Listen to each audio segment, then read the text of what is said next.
Russian President Vladimir Putin gave his long-awaited annual State of the Nation address this Tuesday, just days before the one-year anniversary of Moscow's invasion of Ukraine. In his two-hour-long speech, Putin slammed the West and also made a series of claims. But what's true and what's false? Let's take a closer look. First of all, one of the biggest themes in Putin's speech was that the Russian economy withstood Western sanctions. He claimed that Russia's GDP decreased by only 2.1%, while the IMF predicted a 12% fall. And it's true that the percentage announced by Putin is close to the 2.2% estimate in the latest report of the IMF, as you can see on this chart. But Russia is still the worst performing country compared to the others, but the numbers are nowhere close to what experts predicted. However, some analysts have cast doubts on the reliability of this Russian data.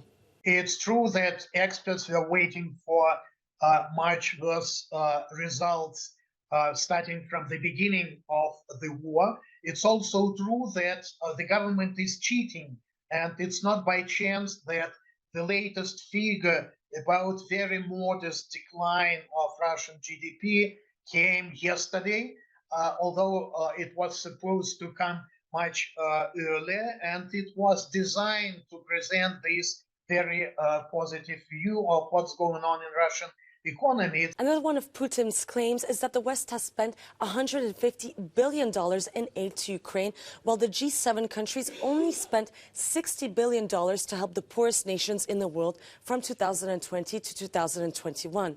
Well, according to the Ukraine support tracker, we found that it's true the West has pledged approximately $144 billion as of January 2023. But when looking at the OECD statistics on aid to developing countries, the president's statements are far from true.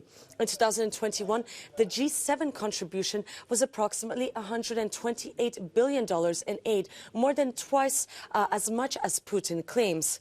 Finally, Putin also slammed a brigade of the armed forces of Ukraine called Edelweiss, saying that this name was used by Nazis during the Holocaust. But what's interesting here is that just a few years ago, the Russian National Guard also had their Edelweiss unit until they changed the name in 2016. And another Edelweiss unit was created as part of the special forces of the Altai Republic in southern Siberia, which existed at least until 2018. For more fact checks and debunks, please check out our website, Euronews.com.